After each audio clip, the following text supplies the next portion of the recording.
While rental affordability is improving in Greater Brisbane and regional Queensland, the Sunshine Coast is moving in the opposite direction, as one expert warns of a dire situation for low-income residents. Yesterday SGS released its latest data for rent prices in capital cities and regional areas across Australia.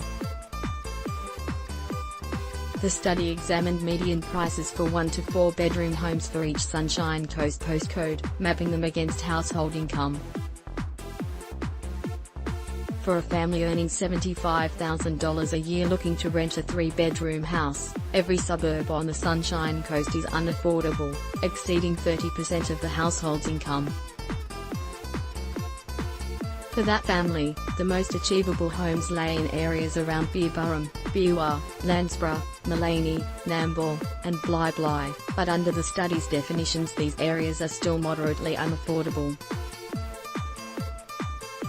3-bedroom rental properties in the wider Caloundra, Mooloolaba, Maroochydore, Kawana, Buderim, Sippy Downs, Coolum, Noosa hinterland and even areas southwest of Cooroy take more of the weekly paycheck. SGS Senior Associate Ellen Vitter described rental affordability on the Sunshine Coast as more akin to a capital city than a regional area.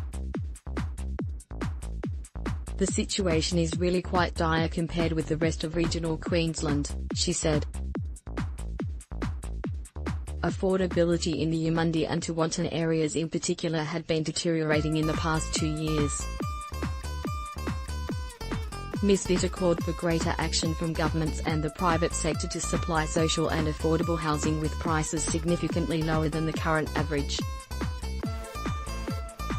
She said this could have a significant impact on the Sunshine Coast, a premier tourist destination. The longer you wait, the deeper the crisis gets and the harder it is to dig out of the trench, she said. She also hoped to see more research into the impact of growing Airbnb listings, as property owners opted to make their property a holiday letting rather than rental stock. Pensioners and single parents were the most at-risk tenants, Ms. Vitter said. Single parents also need to pay for childcare and drive long distances from their affordable accommodation to work.